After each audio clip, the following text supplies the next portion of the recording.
Hello students, we are doing the prose named Filmmaking by Satyajit Ray, and in the last video we read that uh, in the beginning of his career Satyajit Ray was the graphic designer in the business of advertisements. Then he shifted from graphic designer to the business of filmmaking, and many interviewers have asked him this question, why and how he has made this change. And he started his career of filmmaking with his first film called Pathar Panchali. Now let's read how what was his experience in the first film. Although I was convinced that I was armed with a formidable array of theoretical knowledge, filmmaking seemed a terribly hard job in the beginning. Satyajit Ray writes that although I was convinced, ਉਹਦੇ ਮਨ ਦੇ ਵਿੱਚ ਪੂਰਾ ਇਹ ਵਿਸ਼ਵਾਸ ਸੀ, he was convinced, ਉਹਦੇ belief ਸੀ ਕਿ he has the knowledge, he has the theoretical knowledge of film making, ਉਹਨਾਂ ਨੂੰ film making ਦੀ ਪੂਰੀ knowledge ਹੈ. I was armed means provided with, formidable means strong, array means list. जो भी एक तरह की नॉलेज चाहिए है for film making, he feel that he had a strong theoretical knowledge of film making, but in the beginning ਉਹਨਾਂ ਦੇ ਲਈ ਇਹ job film making was a very much terribly hard means very hard job in the beginning. On the very first day of the shooting of Patthar Panchali, I remember I had a scene where the boy Appu went looking for his sister into the field of tall grass. और ਜਦੋਂ ਉਹਨਾਂ ਨੇ first film ਦੀ shooting ਕੀਤੀ, ਉਹਦਾ first day ਤੇ ਉਹਨਾਂ ਨੇ ਕਿਹੜਾ ਸੀਨ ਸ਼ੂਟ ਕਰਨਾ ਸੀ, ਇੱਕ ਸੀਨ ਸੀ ਜਿਹਦੇ ਵਿੱਚ ਇੱਕ ਲੜਕਾ ਸੀ, ਉਹਦਾ ਨਾਮ ਸੀ ਅੱਪੂ. ਐਂਡ ਉਸ ਸੀਨ ਦੇ ਵਿੱਚ ਕੀ ਸੀ ਕਿ ਉਹ ਇੱਕ ਫੀਲਡ ਦੇ ਵਿੱਚ ਖੇਤ ਦੇ ਵਿੱਚ ਗਿਆ ਆ ਵਿਚ ਹੈਡ ਅ ਟਾਲ ਗ੍ਰਾਸ, ਅਤੇ ਉੱਥੇ ਉਹ ਆਪਣੀ ਸਿਸਟਰ ਨੂੰ ਫਾਈਂਡ ਆਊਟ ਕਰ ਰਿਹਾ ਹੈ ਕਿ where is my sister. In the very first shoot, all that the boy had to do was to walk a few steps, stop, look this way and that, and then walk again. ਔਰ ਜੋ first shoot ਸੀ ਉਹਦੇ ਵਿੱਚ ਉਸ ਲੜਕੇ ਨੇ ਕੀ acting ਕਰਨੀ ਸੀ, ਉਸ ਦੇ ਵਿੱਚ ਉਹਨੇ ਕਰਨਾ ਸੀ ਕਿ ਲੜਕੇ ਨੇ ਥੋੜ੍ਹੇ ਸਟੈਪਸ ਲੈਣੇ ਸੀ, ਥੋੜੀ ਸਟੈਪਸ ਦੇ ਨਾਲ ਚੱਲਣਾ ਸੀ. Then he had to stop, ਉਹਨੇ ਇਸ side he had to look one side and the other side, this side and that side. ਉਹਨੇ ਇਸ ਤਰ੍ਹਾਂ ਦੋਨੋਂ ਸਾਈਡ ਦੇਖਣਾ ਸੀ ਔਰ ਫਿਰ ਚੱਲਣਾ ਸੀ. It was that simple shot, and ਉਹਨਾਂ ਨੂੰ ਇਹ ਫਸਟ ਸ਼ਾਟ ਕਰਨ ਦੇ ਵਿੱਚ ਵੀ ਬਹੁਤ ਮੁਸ਼ਕਿਲ ਆ ਰਹੀ ਸੀ. Little did I know then it was twice as hard to achieve impeccability. Impeccability means the perfection in a shot where like that, then in a shot of say a shot then in a shot of say a charging cavalry. Charging means attacking, cavalry means the army that attacks on the horses. ਜਿਹੜੇ horses ਤੇ army ਜਾਂਦੀ ਹੈ ਜੰਗ ਲੜਨ ਦੇ ਲਈ, ਉਸ army ਨੂੰ ਕੀ ਕਹਿੰਦੇ ਹੈ, cavalry.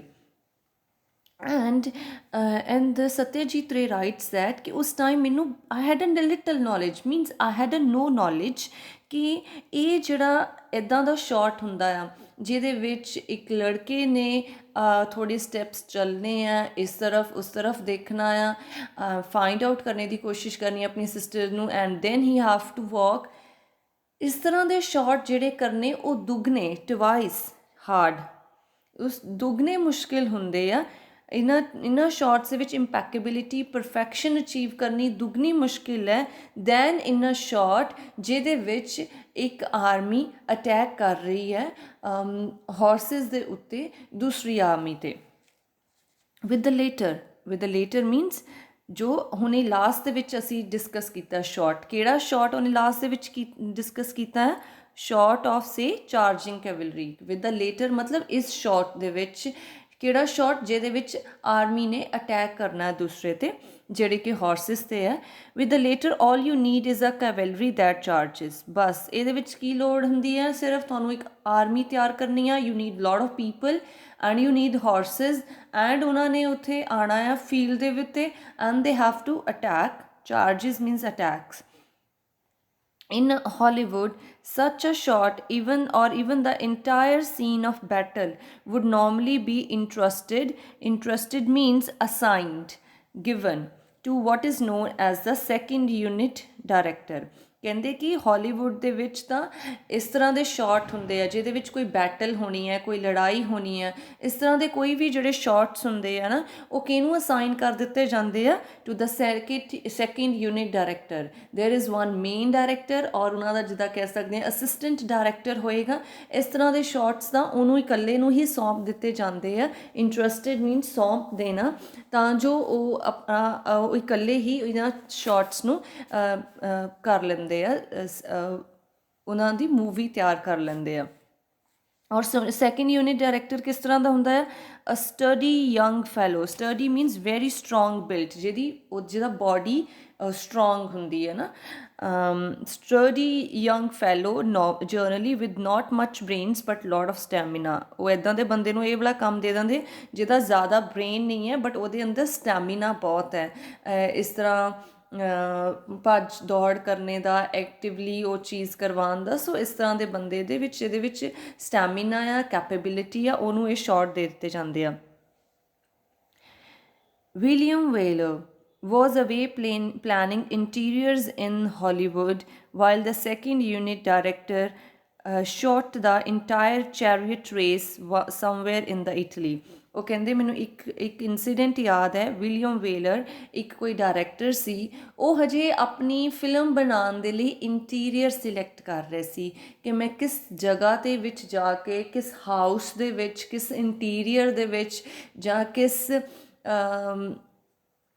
ਜੋ ਫਿਲਮ ਬਣਾਉਣ ਦੇ ਲਈ ਉਹਨਾਂ ਨੇ ਯੂਜ਼ ਕਰਦੇ ਆ centres, or what else is name is used, studios specially. Yes, studios ਜੋ ਹੁੰਦੇ ਆ ਫਿਲਮ ਬਣਾਉਣ ਦੇ ਲਈ। ਹਜੇ ਵਿਲੀਅਮ ਵੇਲਰ ਉਹੀ ਡਿਸਾਈਡ ਕਰ ਰਹੇ ਸੀ, ਪਲਾਨ ਕਰ ਰਹੇ ਸੀ ਕਿ ਮੈਂ ਕਿਹੜੇ ਇੰਟੀਰੀਅਰ ਦੇ ਵਿੱਚ ਆਪਣੀ ਫਿਲਮ ਸ਼ੂਟ ਕਰਨੀ ਆ, Hollywood film.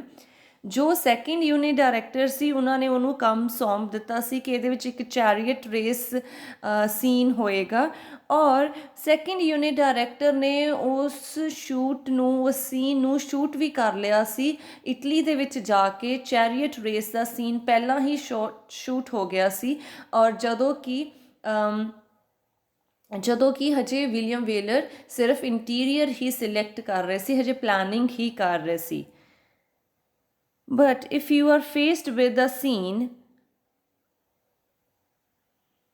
if you are faced with a scene of a boy looking for his sister in a field of tall grass, you are faced with a particular state of mind that produces a special kind of walk, special kind of stopping, special kind of turning of head. ਲੇਕਿਨ ਕਹਿੰਦੇ ਅਗਰ ਇਸ ਤਰ੍ਹਾਂ ਦਾ scene ਹੈ ਜਿਹਦੇ ਵਿੱਚ ਇੱਕ ਲੜਕਾ ਆਪਣੀ ਸਿਸਟਰ ਨੂੰ ਫਾਈਂਡ ਆਊਟ ਕਰ ਰਿਹਾ ਆ, ਤਾਂ ਉਹਦੇ ਵਿੱਚ ਕੀ ਹੋ ਜਾਂਦਾ ਆ, ਉਹਦਾ ਇੱਕ ਉਸ ਲੜਕੇ ਦਾ ਸਟੇਟ ਆਫ ਮਾਈਂਡ ਵੀ ਆ। ਸਾਡਾ ਸਟੇਟ ਆਫ ਮਾਈਂਡ ਦੇ ਨਾਲ ਸਾਡੀ ਪੂਰੀ ਤਰ੍ਹਾਂ ਵਾਕ ਚੇਂਜ ਹੋ ਜਾਂਦੀ ਆ। When we are happy, when you are joyful, happy, ਤੁਹਾਡੀ ਵਾਕ ਅਲੱਗ ਹੋਏਗੀ। ਜਦੋਂ ਤੁਸੀਂ ਉਦਾਸ ਹੈ, ਵਾਕ ਅਲੱਗ ਹੋਏਗੀ। ਟੈਂਸ਼ਨ ਦੇ ਵਿੱਚ ਹੈ, ਕਿਸੇ ਤਰ੍ਹਾਂ ਦਾ ਡਰ ਹੈ, ਵਾਕ ਅਲੱਗ ਹੋਏਗੀ। ਸੋ ਜਿਹੜਾ ਸਟੇਟ ਆਫ ਮਾਈਂਡ ਹੈ ਨਾ, ਉਹ ਕਹਿੰਦੇ ਇਸ ਤਰ੍ਹਾਂ ਦੇ ਸੀਨ ਦੇ ਵਿੱਚ ਕੀ ਮੁਸ਼ਕਿਲ ਸੀ, ਕਿਉਂਕਿ ਇੱਕ ਤਰ੍ਹਾਂ ਦਾ ਸਟੇਟ ਆਫ ਮਾਈਂਡ ਰੀਪ੍ਰਜੈਂਟ ਕਰਨਾ ਸੀ ਇਹਦੇ ਵਿੱਚ। ਉਹਦੇ ਲਈ ਜਦੋਂ ਸਟੇਟ ਆਫ ਮਾਈਂਡ ਜਿਹੜਾ ਹੁੰਦਾ ਉਸ ਤਰ੍ਹਾਂ ਦੀ ਹੀ ਸਪੈਸ਼ਲ ਵਾਕ ਹੋਏਗੀ। ਉਸੇ ਤਰ੍ਹਾਂ ਉਹ ਜਿਹੜਾ ਬੱਚਾ ਹੈ ਆਪਣਾ ਸਰ ਹੈ ਜਿਹੜਾ, ਉਹ ਟਰਨ ਕਰੇਗਾ ਇੱਕ ਸਪੈਸ਼ਲ ਜਗ੍ਹਾ 'ਤੇ ਆ ਕੇ, ਇੱਕ ਸਪੈਸ਼ਲ ਤਰੀਕੇ ਦੇ ਨਾਲ ਉਹ ਰੁਕੇਗਾ, ਸਪੈਸ਼ਲ ਤਰੀਕੇ ਦੇ ਨਾਲ ਹੀ ਉਹ ਆਪਣਾ sir ਹਿਲਾਏਗਾ। You have to calculate the exact duration of halt. Halt means the stop. Halt means the stop. ਔਰ ਕਹਿੰਦੇ ਫਿਰ ਇਹਦੇ ਵਿੱਚ ਸਾਨੂੰ ਇਹ ਵੀ ਪਲਾਨਿੰਗ ਕਰਨੀ ਪੈਂਦੀ, ਇਹ ਵੀ ਦੇਖਣਾ ਪੈਂਦਾ ਹੈ ਕਿ ਉਹ ਜਦੋਂ ਉਸ ਬੱਚੇ ਨੇ ਰੁਕਣਾ ਆ, ਕਿੰਨੇ ਸੈਕਿੰਡਸ ਬਾਅਦ ਜਾਂ ਕਿੰਨੇ ਮਿੰਟ ਬਾਅਦ ਉਹ ਰੁਕੇਗਾ, ਕਿੰਨੇ ਮਿੰਟ ਦੇ ਲਈ ਜਾਂ ਕਿੰਨੇ ਸੈਕਿੰਡਸ ਦੇ ਲਈ ਉਹ ਉੱਥੇ ਰੁਕੇਗਾ, ਹਾਲਟ ਕਰੇਗਾ, ਸਟਾਪ ਕਰੇਗਾ। Of the exact duration of each turn of the head, ਅਤੇ ਕਿੰਨੀ ਡਿਊਰੇਸ਼ਨ, ਕਿੰਨੇ ਮਿੰਟ ਦੇ ਵਿੱਚ ਜਾਂ ਕਿੰਨੇ ਸੈਕਿੰਡਸ ਦੇ ਵਿੱਚ ਉਹ ਇੱਕ ਤਰਫ ਸਿਰ ਹਿਲਾਏਗਾ, ਫਿਰ ਉੱਥੇ ਰੁਕੇਗਾ ਕਿੰਨੇ ਸੈਕਿੰਡਸ ਦੇ ਲਈ, ਫਿਰ ਕਿਸ ਤਰ੍ਹਾਂ ਉਹ ਦੂਸਰੀ ਤਰਫ ਦੇਖੇਗਾ, ਉਹਦੇ seconds we have to fix, and ਕਿੰਨਾ ਟਾਈਮ ਉੱਥੇ ਰੁਕੇਗਾ, ਉਹ ਦੈਟ ਸ਼ੁੱਡ ਬੀ ਸਿਮਿਲਰ। ਇਸ ਤਰ੍ਹਾਂ ਦੀ ਕਹਿੰਦੇ ਐਗਜ਼ੈਕਟ ਡਿਊਰੇਸ਼ਨ ਜਿਹੜੀ ਹੈ ਉਹ ਧਿਆਨ 'ਚ ਰੱਖਣੀ ਪੈਣੀ ਸੀ। And the exact movement of resumption of walk, resumption means restart of the walk. ਕਹਿੰਦੇ ਇਸ ਲਈ ਇਹ ਜਿਹੜਾ ਸ਼ਾਟ ਸੀ ਉਹ ਮੁਸ਼ਕਿਲ ਸੀ, ਇਹ ਸੀਨ ਨੂੰ ਸ਼ੂਟ ਕਰਨਾ ਇਸ ਲਈ ਮੁਸ਼ਕਿਲ ਸੀ ਕਿਉਂਕਿ ਇਹਦੇ ਵਿੱਚ ਕੋਈ ਇਸ ਤਰ੍ਹਾਂ ਆਮ ਹੀ ਨਹੀਂ ਸੀ ਕਿ ਕੋਈ ਬਸ ਅਟੈਕ ਕਰ ਰਿਹਾ, ਤੁਸੀਂ ਜਿਸ ਤਰ੍ਹਾਂ ਮਰਜ਼ੀ ਕਰ ਸਕਦੇ ਆ, ਕੋਈ ਫਿਕਸਡ ਡਿਊਰੇਸ਼ਨ ਨਹੀਂ ਹੈ ਇਹਦੇ ਵਿੱਚ। ਪੂਰਾ ਸਾਰਾ ਕੁਛ ਟਾਈਮ ਐਗਜ਼ੈਕਟਲੀ ਮੇਜਰ ਕਰਕੇ ਉਸ ਚੀਜ਼ ਨੂੰ ਫਿਕਸ ਕਰਕੇ ਸਾਰਾ ਕੁਛ ਕਰਵਾਉਣਾ ਪੈਣਾ ਸੀ। Of course all this is further complicated if you are dealing with someone who has never faced a camera before and with whom it would be futile, futile means useless, to discuss outer manifestations of inner feelings। ਕਹਿੰਦੇ ਇਹ ਚੀਜ਼ ਹੋਰ ਵੀ ਕੰਪਲੀਕੇਟ ਹੋ ਜਾਂਦੀ ਇਸ ਤਰ੍ਹਾਂ ਦਾ scene ਕਰਨਾ ਅਗਰ ਤੁਸੀਂ ਇਸ ਤਰ੍ਹਾਂ ਦੇ ਬੰਦੇ ਦੇ ਨਾਲ ਕੰਮ ਕਰ ਰਹੇ ਹੋ ਜਿਹੜਾ ਕੈਮਰਾ ਨੂੰ for the first time face ਕਰ ਰਿਹਾ ਤੇ ਉਸ ਤੋਂ ਪਹਿਲਾਂ ਉਹਨੇ ਕੈਮਰਾ ਕਦੇ ਵੀ ਫੇਸ ਨਹੀਂ ਕੀਤਾ। And with whom it would be futile, ਫਿਰ ਕਹਿੰਦੇ ਉਸ ਬੰਦੇ ਨੂੰ ਇਹ ਚੀਜ਼ਾਂ ਡਿਸਕਸ ਕਰਨੀਆਂ ਕਿ ਉਹਨੇ ਆਪਣੀਆਂ ਇਨਰ ਫੀਲਿੰਗਸ ਨੂੰ ਬਾਹਰ ਦਿਖਾਉਣਾ ਆ, ਉਹਨੇ ਅੰਦਰੋਂ ਇਹ ਦਿਖਾਉਣਾ ਹੈ ਕਿ ਉਹ ਬਹੁਤ ਪਰੇਸ਼ਾਨ ਹੈ, ਉਹ ਆਪਣੀ ਸਿਸਟਰ ਨੂੰ ਫਾਈਂਡ ਆਊਟ ਕਰ ਰਿਹਾ ਆ, ਉਹਦੇ ਦਿਮਾਗ ਦੀ ਅੰਦਰ ਜੋ ਫੀਲਿੰਗਸ ਹੈ, ਜੋ ਅੰਦਰ ਉਹਦੇ ਫੀਲਿੰਗਸ ਹੈ, ਜੋ ਦਿਮਾਗ ਦੇ ਵਿੱਚ ਜੋ ਚੱਲ ਰਿਹਾ ਉਹਦਾ ਸਟੇਟ ਆਫ ਮਾਈਂਡ ਹੈ, ਉਹਦੀ ਉਹ ਆਊਟਰ ਮੈਨੀਫੈਸਟੇਸ਼ਨ ਹੋਣੀ। ਆਊਟਰ ਮੈਨੀਫੈਸਟੇਸ਼ਨ ਹੋਣੀ ਮੀਨਸ ਉਹ ਫੇਸ ਦੇ ਉੱਤੇ ਉਹ ਚੀਜ਼ ਝਲਕਣੀ, ਉਹ ਚੀਜ਼ ਤੁਹਾਡੇ ਵਾਕ ਦੇ ਵਿੱਚ ਝਲਕਣੀ ਚਾਹੀਦੀ ਆ, ਐਂਡ ਉਹ ਸਾਰਾ ਕੁਛ ਬਾਹਰ ਦਿਖਣਾ ਚਾਹੀਦਾ ਆ। if the first shot pulled me up and if this first shot pulled me up and taught me a lesson, it was also an eye opener। ਕਹਿੰਦੇ ਜਿਹੜਾ ਸ਼ਾਟ ਸੀ pulled me up ਕਿ ਮੈਨੂੰ ਜੋ ਮੇਰੇ ਵਿੱਚ ਕੌਨਫੀਡੈਂਸ ਸੀ ਉਹਨੂੰ ਥੋੜ੍ਹਾ ਜਿਹਾ ਉਹਨਾਂ ਨੇ ਮੈਨੂੰ ਇਸ ਸ਼ਾਟ ਨੇ ਮੈਨੂੰ ਅੰਦਰੋਂ ਥੋੜ੍ਹਾ ਝੰਜੋੜਿਆ ਕਿ ਆਈ ਹੈਵ ਟੂ ਲਰਨ, ਇਹ ਹਜੇ ਮੈਨੂੰ ਬਹੁਤ ਚੀਜ਼ਾਂ ਸਿੱਖਣ ਦੀ ਜ਼ਰੂਰਤ ਹੈ। And taught me a lesson, ਔਰ ਮੈਨੂੰ ਬਹੁਤ ਵਧੀਆ ਲੈਸਨ ਸਿਖਾਇਆ ਇਸ ਫਸਟ ਸ਼ਾਟ ਨੇ। It was also an eye opener, ਇਹਨੇ ਪੂਰੀ ਤਰ੍ਹਾਂ ਮੇਰੀਆਂ ਅੱਖਾਂ ਵੀ ਖੋਲ੍ਹ ਦਿੱਤੀਆਂ। It revealed to me the most challenging aspect of film making. ਇਹਦੇ ਵਿੱਚ ਕਹਿੰਦੇ ਇਹਨੇ ਮੈਨੂੰ ਕੀ ਸਿਖਾਇਆ, ਸਭ ਤੋਂ ਜ਼ਿਆਦਾ ਕਿਹੜੀ ਚੀਜ਼ ਇਹਨੇ ਮੇਰੇ ਸਾਹਮਣੇ ਲੈ ਕੇ ਆਂਦੀ, ਕਿਹੜਾ ਚੈਲੰਜਿੰਗ ਐਸਪੈਕਟ ਸੀ ਉਹ ਉਹਨਾਂ ਨੇ ਦੱਸਿਆ। Which is the exploration of truth of human behaviour and revelation of that truth through the medium of characters. ਕਹਿੰਦੇ ਕਿ ਇਸ ਸ਼ਾਟ ਨੇ ਮੈਨੂੰ ਇਹ ਸਿਖਾਇਆ ਕਿ ਸਭ ਤੋਂ ਔਖਾ ਕੰਮ, ਚੈਲੰਜਿੰਗ ਐਸਪੈਕਟ ਮੀਨ ਸਭ ਤੋਂ ਔਖਾ ਕੰਮ ਫਿਲਮ ਮੇਕਿੰਗ ਦਾ ਕੀ ਹੈ। ਪਹਿਲਾਂ ਤਾਂ ਹਿਊਮਨ ਬਿਹੇਵੀਅਰ ਦੇ ਟਰੂਥ ਨੂੰ ਐਕਸਪਲੋਰ ਕਰਨਾ ਕੀ ਹੁੰਦਾ, ਫਾਈਂਡ ਆਊਟ ਕਰਨਾ। Which is the exploration of the truth of the human behaviour. First I have to find out ਕਿ ਅਗਰ ਇਸ ਤਰ੍ਹਾਂ ਦਾ ਸਟੇਟ ਆਫ ਮਾਈਂਡ ਹੈ, ਅਗਰ ਪਰੇਸ਼ਾਨੀ ਵਾਲਾ ਸਟੇਟ ਆਫ ਮਾਈਂਡ ਹੈ, ਜਾਂ ਹੈਪੀਨੈਸ ਵਾਲਾ ਸਟੇਟ ਆਫ ਮਾਈਂਡ ਹੈ, ਜਾਂ ਦੁਖੀ ਵਾਲਾ ਸਟੇਟ ਆਫ ਮਾਈਂਡ ਹੈ, ਜਾਂ ਕਨਫਿਊਜ਼ ਵਾਲਾ ਸਟੇਟ ਆਫ ਮਾਈਂਡ ਹੈ, ਤਾਂ ਉਸ ਟਾਈਮ ਹਿਊਮਨ ਬਿਹੇਵੀਅਰ ਕਿਸ ਤਰ੍ਹਾਂ ਦਾ ਹੁੰਦਾ ਹੈ। First of all I need to explore the human behaviour according to state of mind and the revelation of that truth through the medium of the actors।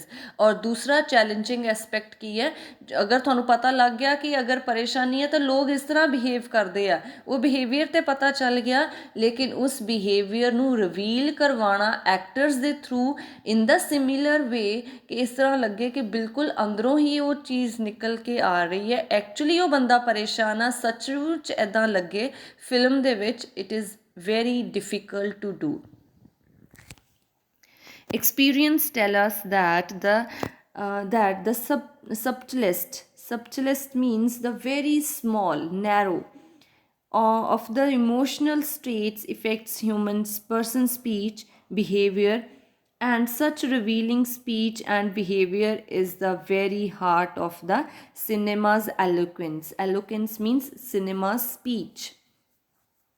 ਕਹਿੰਦੇ ਕਿ ਜੋ ਮੇਰਾ ਤਜਰਬਾ ਆ, ਜੋ ਮੇਰਾ ਐਕਸਪੀਰੀਅੰਸ ਹੈ, ਉਹ ਇਹ ਦੱਸਦਾ ਆ ਸਾਡਾ ਛੋਟੇ ਤੋਂ ਛੋਟਾ ਹਿਊਮਨ ਸਟੇਟ ਵੀ, ਇਮੋਸ਼ਨਲ ਸਟੇਟ ਸਪੈਸ਼ਲੀ, ਸਾਡੇ ਅੰਦਰ ਜੋ ਇਮੋਸ਼ਨਸ ਹੈ, ਵੀ ਫੀਲ ਇਮੋਸ਼ਨਸ ਕਿਸ ਤਰ੍ਹਾਂ ਦੀਆਂ ਹੁੰਦੀਆਂ, ਵੀ ਫੀਲ ਹੈਪੀ, ਵੀ ਫੀਲ ਸੈਡ, ਵੀ ਫੀਲ ਜੈਲਸ, ਵੀ ਫੀਲ ਜਿਸ ਤਰ੍ਹਾਂ ਕਿਸੇ ਤੋਂ ਸਾਨੂੰ ਡਿਸਕਸਟਿੰਗ ਫੀਲਿੰਗ ਵੀ ਹੁੰਦੀ ਆ, ਘਿਣ ਵੀ ਆਉਂਦੀ ਆ ਕਿਸੇ ਬੰਦੇ ਤੋਂ, ਇਹ ਸਾਡੀਆਂ ਇਮੋਸ਼ਨਲ ਸਟੇਟਸ ਹੈ ਅੰਦਰ।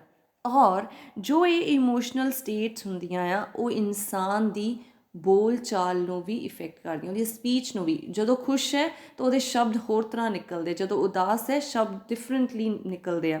ਸੋ ਕਹਿੰਦੇ ਇਹ ਚੀਜ਼ਾਂ ਇਨਸਾਨ ਦੀ ਸਪੀਚ, ਉਹਦੇ ਬੋਲਣੇ ਦਾ ਤਰੀਕਾ ਬਦਲ ਜਾਂਦਾ। ਉਦਾਸ ਹੈ ਤਾਂ ਤਰੀਕਾ ਹੋਰ ਹੋਏਗਾ, ਜੈਲਸ ਫੀਲ ਕਰ ਰਿਹਾ ਤਾਂ ਤਰੀਕਾ ਹੋਰ ਹੋਏਗਾ। ਸੋ ਉਹਦੀ ਸਪੀਚ, ਉਹਦੇ ਬਿਹੇਵੀਅਰ ਨੂੰ ਛੋਟੇ ਤੋਂ ਛੋਟਾ, ਸਬਟਲੈਸਟ ਮੀਨਸ ਵੈਰੀ ਸਮਾਲ, ਛੋਟੇ ਤੋਂ ਛੋਟਾ ਇਮੋਸ਼ਨਲ ਸਟੇਟ ਵੀ ਬੰਦੇ ਨੂੰ ਬਦਲ ਦਿੰਦਾ ਆ। ਐਂਡ ਉਸ ਬਿਹੇਵੀਅਰ ਨੂੰ, ਉਸ ਸਪੀਚ ਨੂੰ ਸਿਨੇਮਾ ਦੇ ਥਰੂ ਪੇਸ਼ ਕਰਨਾ is the very heart of that thing.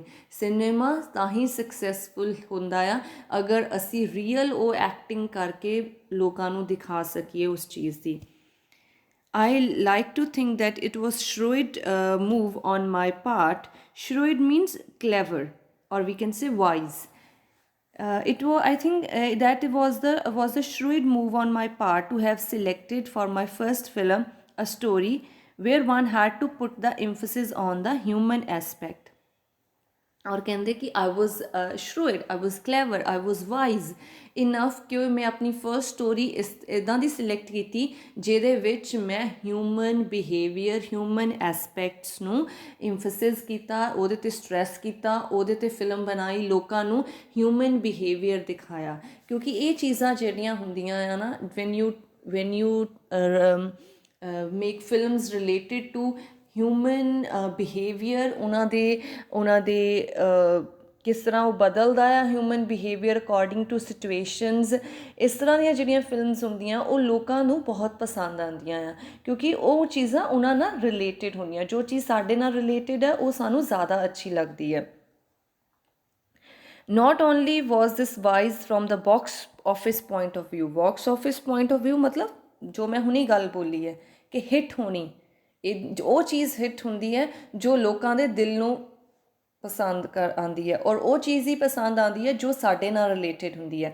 ਕਹਿੰਦੇ ਮੇਰਾ ਇਹ ਚੀਜ਼ ਸ਼ਰੂਇਡ, ਇਹ ਕਲੈਵਰਨੈਸ ਜਾਂ ਵਾਈਜ਼ਨੈਸ ਮੇਰੀ ਉਸ ਤਰੀਕੇ ਤੋਂ ਤਾਂ ਸੀ ਕਿ ਮੈਨੂੰ ਇਹ ਬਾਕਸ ਆਫਿਸ 'ਤੇ ਮੇਰੀ ਫਿਲਮ ਹਿੱਟ ਹੋਈ, but with the means at our disposal means in my hand, ਜੋ ਮੇਰੇ ਕੋਲ ਜ਼ਰੀਏ ਸੀ ਉਸ ਟਾਈਮ ਮੇਰੇ ਹੱਥ ਦੇ ਵਿੱਚ, any preoccupation with technique would have been disastrous means very dangerous।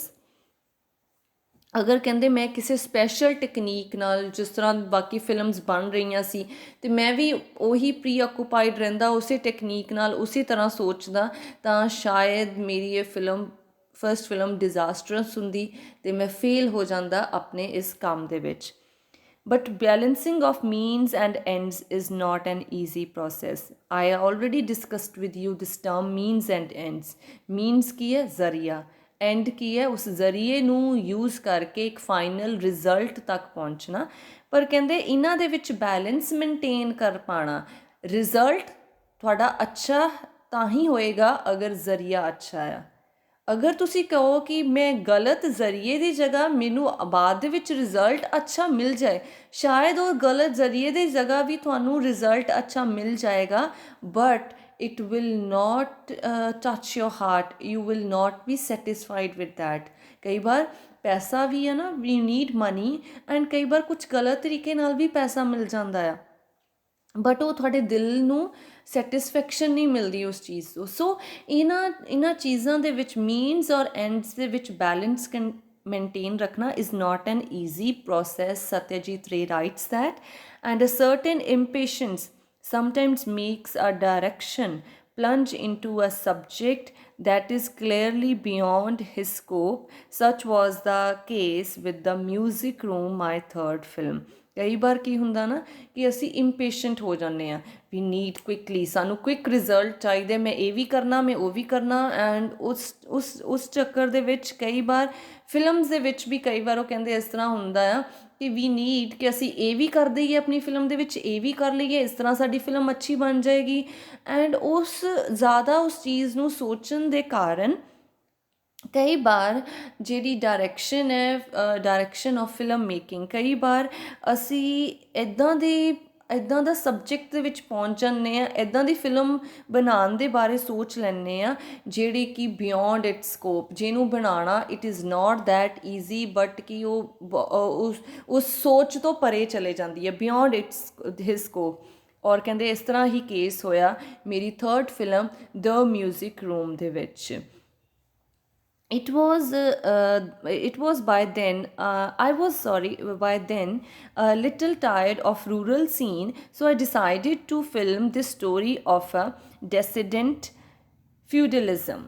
ਕਹਿੰਦੇ ਹੁਣ ਤੱਕ ਮੈਂ ਜੋ ਫਿਲਮਸ ਬਣਾ ਰਿਹਾ ਸੀ ਉਹ ਰੂਰਲ ਸੀਨ ਮਤਲਬ ਵਿਲੇਜਸ ਦੇ ਨਾਲ ਰਿਲੇਟਡ ਫਿਲਮ ਸੀ, ਔਰ ਮੈਂ ਉਹਨਾਂ ਫਿਲਮਸ ਬਣਾ ਕੇ ਥੋੜ੍ਹਾ ਅੱਕ ਚੁੱਕਾ ਸੀ। I have got tired of making the films related to rural scene, so I decided to film the story of a dissident feudalism. Dissident means corrupted, feudalism is a term used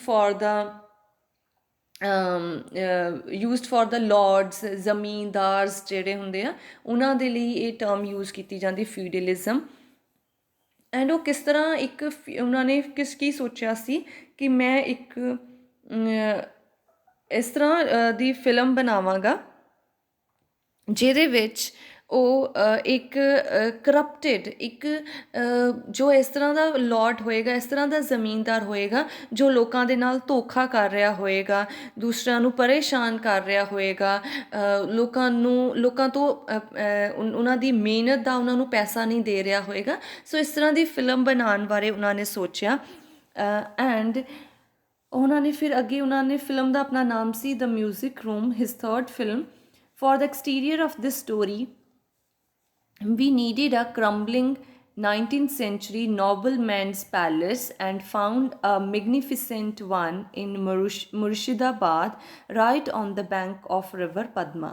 ਕਹਿੰਦੇ ਫਿਰ ਇਸ film ਦੇ ਐਕਸਟੀਰੀਅਰਸ ਦੇ ਲਈ ਐਕਸਟੀਰੀਅਰਸ ਮਤਲਬ ਜੋ ਉਸਦੇ ਆਸ-ਪਾਸ, ਇੱਕ ਤਾਂ ਇੰਟੀਰੀਅਰ ਮਤਲਬ ਜਿੱਥੇ ਸਟੂਡੀਓ ਦੇ ਵਿੱਚ ਤੁਸੀਂ ਜਾ ਕੇ ਸ਼ੂਟ ਕਰਦੇ ਆ ਹੈ ਨਾ, ਇੱਕ ਹੁੰਦਾ ਐਕਸਟੀਰੀਅਰ ਜਿੱਥੇ ਤੁਸੀਂ ਬਾਹਰ ਕੁਝ ਸ਼ੂਟਿੰਗ ਕਰਦੇ ਆ। ਉਹਦੇ ਲਈ ਕਹਿੰਦੇ ਸਾਨੂੰ ਇੱਕ ਪੈਲੇਸ ਚਾਹੀਦਾ ਸੀ, ਇੱਕ ਮਹਿਲ ਚਾਹੀਦਾ ਸੀ। ਨੀਡਡ ਅ ਕਰੰਬਲਿੰਗ ਮੀਨਸ ਜਿਹਦੀ ਹਾਲਤ ਕੁਝ ਜ਼ਿਆਦਾ ਵਧੀਆ ਨਾ ਹੋਵੇ, ਠੀਕ ਹੈ। ਕਰੰਬਲਿੰਗ ਮਤਲਬ ਥੋੜ੍ਹਾ ਪੁਰਾਣਾ ਅਸੀਂ ਕਹਿ ਸਕਦੇ ਹਾਂ ਇੱਥੇ। 19th ਸੈਂਚੁਰੀ ਦਾ ਉਹਨਾਂ ਨੂੰ ਪੈਲੇਸ ਚਾਹੀਦਾ ਸੀ, ਇੱਕ ਮਹਿਲ ਚਾਹੀਦਾ ਸੀ। And found a magnificent one in Murshidabad, ਉਹਨਾਂ ਨੂੰ ਇੱਕ ਮਿਲ ਵੀ ਗਿਆ ਬਹੁਤ ਵੱਡਾ, magnificent one, large one on the bank of river Padma. But there was also a lot of studio interiors to do. ਪਰ ਕਹਿੰਦੇ ਉੱਥੇ ਕੁਛ ਚੀਜ਼ਾਂ ਸਾਨੂੰ ਇਸ ਤਰ੍ਹਾਂ ਦੀਆਂ ਵੀ ਚਾਹੀਦੀਆਂ, ਸਾਨੂੰ ਇੱਦਾਂ ਦੀਆਂ ਵੀ ਚਾਹੀਦੀਆਂ ਸੀ ਜਿਹਦੇ ਵਿੱਚ ਸਾਨੂੰ ਸਟੂਡੀਓ ਦੇ ਵਿੱਚ ਕਾਫੀ ਫਿਰ ਉਹਦੇ ਲਈ ਸਪੈਸ਼ਲ ਐਕਸਟੀਰੀਅਰ ਜੋ ਬਾਹਰ ਜਾ ਕੇ ਸ਼ੂਟਿੰਗ ਕਰਨੀ ਸੀ ਉਹਦੇ ਲਈ ਤਾਂ ਚਲੋ ਠੀਕ ਹੈ, ਵੀ ਗॉट ਦ ਪੈਲੇਸ, ਲੇਕਿਨ ਜਿਹੜੀ ਇੰਟੀਰੀਅਰ ਸ਼ੂਟਿੰਗ ਕਰਨੀ ਹੈ ਸਟੂਡੀਓ ਦੇ ਵਿੱਚ ਉਹਦੇ ਲਈ ਵੀ ਸਾਨੂੰ ਉਸ ਪੈਲੇਸ ਦੀ ਤਰ੍ਹਾਂ ਹੀ, ਉਸ ਰਾਜੇ ਦੀ ਪੈਲੇਸ ਦੀ ਤਰ੍ਹਾਂ ਜਾਂ ਉਸ ਫਿਊਡਲ ਜਾਂ ਉਸ ਜ਼ਮੀਨਦਾਰ ਦੇ ਪੈਲੇਸ ਦੀ ਤਰ੍ਹਾਂ ਸਾਨੂੰ ਇੰਟੀਰੀਅਰ ਕਰਵਾਉਣਾ ਪੈਣਾ ਸੀ ਸਟੂਡੀਓ ਦੇ ਵਿੱਚ। And little did we realize that the place where we had committed ourselves to shoot them was also in a state of abject decay. Abject means extreme, decay means ruined। ਅਤੇ ਕਹਿੰਦੇ ਕਿ ਉਸ time ਅਸੀਂ ਇਹ realise ਹੀ ਨਹੀਂ ਕੀਤਾ ਕਿ ਜਿੱਥੇ ਅਸੀਂ ਆਪਣੇ ਆਪ ਨੂੰ ਕਮਿਟ ਕਰ ਲਿਆ ਕਿ ਅਸੀਂ ਇੱਥੇ ਸ਼ੂਟਿੰਗ ਕਰਨੀ ਆ ਮੁਰਸ਼ਿਦਾਬਾਦ ਦੇ ਉਹ ਪੈਲੇਸ ਦੇ ਵਿੱਚ, ਅਸੀਂ ਇਹ ਦੇਖਿਆ ਹੀ ਨਹੀਂ, ਧਿਆਨ ਹੀ ਨਹੀਂ ਦਿੱਤਾ ਕਿ ਉਹਦੀ ਤਾਂ ਬਹੁਤ ਹੀ ਬੁਰੀ ਹਾਲਤ ਸੀ। As a result we constantly found ourselves in a position of wanting to do things for which means were not just there. ਉਸ ਟਾਈਮ ਸਾਨੂੰ ਕੁਝ ਇਸ ਤਰ੍ਹਾਂ ਦਾ ਵੀ ਕਰਨਾ ਹੁੰਦਾ ਸੀ ਫਿਲਮ ਦੇ ਵਿੱਚ, ਉਸ ਤਰ੍ਹਾਂ ਦੀ ਕੋਈ ਇੱਦਾਂ ਦੀ ਜ਼ਰੂਰਤ ਆ ਜਾਂਦੀ ਸੀ ਕਿ ਉਸ ਫਿਲਮ ਦੇ ਵਿੱਚ ਉਹ ਸ਼ੂਟ ਕਰਨ ਦੇ ਲਈ ਜੋ ਸਾਨੂੰ ਚੀਜ਼ ਚਾਹੀਦੀ ਸੀ, ਜੋ ਸਾਨੂੰ ਜ਼ਰੀਆ ਚਾਹੀਦਾ ਸੀ, ਜੋ ਸਮਾਨ ਚਾਹੀਦਾ ਹੁੰਦਾ ਸੀ, ਉਹ ਉੱਥੇ ਹੁੰਦਾ ਹੀ ਨਹੀਂ ਸੀ। ਕਈ ਵਾਰ ਕਹਿੰਦੇ ਸਾਨੂੰ ਇੱਦਾਂ ਦੀ ਪੋਜੀਸ਼ਨ ਦੇ ਵਿੱਚ ਪਾਇਆ, ਅਸੀਂ ਬਹੁਤ ਕੁਝ ਕਰਨਾ ਚਾਹੁੰਦੇ ਸੀ ਉਸ ਫਿਲਮ ਦੇ ਵਿੱਚ, ਲੇਕਿਨ ਉਹ ਚੀਜ਼ਾਂ ਉੱਥੇ ਨਹੀਂ ਸੀ ਹੁੰਦੀਆਂ। The music room itself where the nobleman held his soirees was the largest set we had ever built, and having built it we found that it called for a overhead shots from the crane। ਲੇਕਿਨ ਕਹਿੰਦੇ ਇੱਕ ਅਸੀਂ music room create ਕਰਨਾ ਸੀ, ਕਹਿੰਦੇ ਹੁਣ ਤੱਕ ਦਾ ਅਸੀਂ ਸਭ ਤੋਂ ਵੱਡਾ ਸੈੱਟ ਤਿਆਰ ਕੀਤਾ ਸੀ। ਔਰ ਕਹਿੰਦੇ ਕਿ ਉਹ ਉੱਥੇ ਨੋਬਲ ਉਸ ਮਿਊਜ਼ਿਕ ਰੂਮ ਦੇ ਵਿੱਚ ਕੀ ਹੁੰਦਾ ਸੀ ਕਿ ਉਹ ਜਿਹੜਾ ਨੋਬਲਮੈਨ ਸੀ, ਉਹ ਜਿਹੜਾ ਫਿਊਡਲ ਸੀ ਜਾਂ ਉਹ ਜਿਹੜਾ ਜ਼ਮੀਂਦਾਰ ਸੀ, ਉੱਥੇ ਸਵਾਰੀਜ਼ ਕੀ ਹੁੰਦੇ ਆ, ਗੈਦਰਿੰਗ ਪਾਰਟੀ, ਆਪਣੇ ਜਿੱਦਾਂ ਮੰਤਰੀਆਂ ਨੂੰ ਕਹਿ ਸਕਦੇ ਹਾਂ ਇਕੱਠੇ ਕਰਕੇ ਉਹ ਉੱਥੇ ਬੈਠਦਾ ਸੀ ਉਸ ਮਿਊਜ਼ਿਕ ਰੂਮ ਦੇ ਵਿੱਚ। ਐਂਡ ਉਹ ਕਹਿੰਦੇ ਉਹਦੇ ਲਈ ਸਾਨੂੰ ਬਹੁਤ ਵੱਡਾ ਸੈੱਟ ਚਾਹੀਦਾ ਸੀ ਔਰ ਅਸੀਂ ਉਹ ਬਣਾ ਵੀ ਲਿਆ। ਜਦੋਂ ਅਸੀਂ ਕਹਿੰਦੇ ਬਣਾ ਲਿਆ, ਦੈਨ ਵੀ ਰਿਅਲਾਈਜ਼ ਕਿ ਇਹ ਇੰਨਾ ਵੱਡਾ ਸੈੱਟ ਹੈ ਕਿ ਅਸੀਂ ਡਾਇਰੈਕਟ ਕੈਮਰਾ 'ਤੇ ਉਹ ਸ਼ੂਟਿੰਗ ਨਹੀਂ ਕਰ ਸਕਦੇ। ਇਹਦੀ ਸ਼ੂਟਿੰਗ ਕਰਨ ਦੇ ਲਈ ਸਾਨੂੰ ਓਵਰਹੈਡ ਕੈਮਰਾ ਦੀ ਜ਼ਰੂਰਤ ਪਏਗੀ, ਓਵਰਹੈਡ ਸ਼ਾਟਸ ਲੈਣੇ ਪੈਣਗੇ, ਔਰ ਓਵਰਹੈਡ ਸ਼ਾਟਸ ਲੈਣ ਦੇ ਲਈ ਵੀ ਨੀਡ ਅ ਕ੍ਰੇਨ। ਉਹਦੇ ਲਈ ਕਿਸ ਚੀਜ਼ ਦੀ ਜ਼ਰੂਰਤ ਪਏਗੀ, ਕ੍ਰੇਨ ਦੀ ਜ਼ਰੂਰਤ ਪਏਗੀ। The studio didn't have a crane, ਔਰ ਜਿਸ ਸਟੂਡੀਓ ਦੇ ਵਿੱਚ ਅਸੀਂ ਸ਼ੂਟ ਕਰ ਰਹੇ ਸੀ ਉਹਦੇ ਵਿੱਚ ਕ੍ਰੇਨ ਨਹੀਂ ਸੀ। I had just won an award at Cannes, ਉਹਨਾਂ ਨੂੰ ਫਸਟ ਫਿਲਮ ਦੇ ਲਈ ਆਪਣੇ ਅਵਾਰਡ ਮਿਲਿਆ ਸੀ ਕੇਨਸ ਫਿਲਮ ਫੈਸਟੀਵਲ ਦੇ ਵਿੱਚ। And just felt justified in asking for a crane to be fetched from a bigger studio at the other end of the city। ਕਿਉਂਕਿ ਮੈਂ ਕਹਿੰਦੇ ਹੁਣੇ ਪ੍ਰਾਈਜ਼ ਜਿੱਤਿਆ ਸੀ ਤਾਂ ਮੈਂ ਆਪਣੇ ਆਪ ਨਾਲ satisfied C, and I felt it justify ਕਿ ਮੈਂ ਅਗਰ ਕਿਸੇ ਤੋਂ ਇਹ ਚੀਜ਼ ਮੰਗਾਂਗਾ ਕ੍ਰੇਨ ਕਿਸੇ ਵੱਡੇ ਸਟੂਡੀਓ ਤੋਂ ਫॉर ਦ ਸ਼ੂਟਿੰਗ, ਉਹ ਮੈਨੂੰ ਦੇ ਦੇਣਗੇ because I have now become a famous film maker. The enormous hunk of a contraption arrived on the top of the trunk. Enormous means the huge, and enormous hunk means the huge mass of the contraption means that machine, ਉਹ crane ਕਹਿ ਲਓ ਤੁਸੀਂ।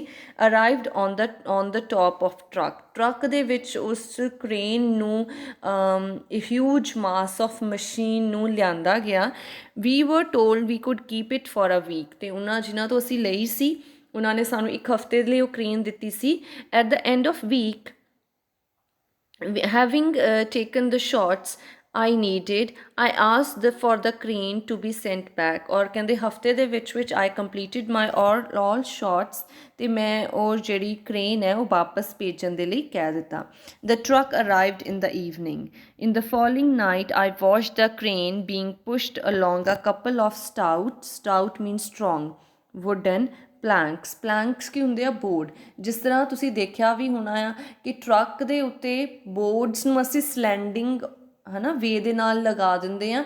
ਉਹਦੇ ਉੱਤੇ ਜਿਸ ਤਰ੍ਹਾਂ machine ਹੁੰਦੀ ਹੈ, ਕੋਈ ਇੰਜਨ ਹੁੰਦਾ ਹੈ, ਉਹਦੇ ਨੀਚੇ ਟਾਇਰਸ ਹੁੰਦੇ ਆ ਨਾ, ਉਹ ਬੋਰਡ ਦੇ ਉੱਪਰ ਉਹਨਾਂ ਨੂੰ ਇੱਦਾਂ ਇੱਦਾਂ ਚੜ੍ਹਾ ਦਿੰਦੇ ਆ, ਫਿਰ ਉਹ ਟਰੱਕ ਦੇ ਵਿੱਚ ਉਹ ਚੀਜ਼ ਪਹੁੰਚ ਜਾਂਦੀ ਹੈ। ਔਰ ਉਹਨਾਂ ਵੁਡਨ ਪਲੈਂਕਸ ਐਂਡ ਬੋਰਡਸ ਦੀ ਉਹ ਇੱਥੇ ਗੱਲ ਕਰ ਰਹੇ ਆ।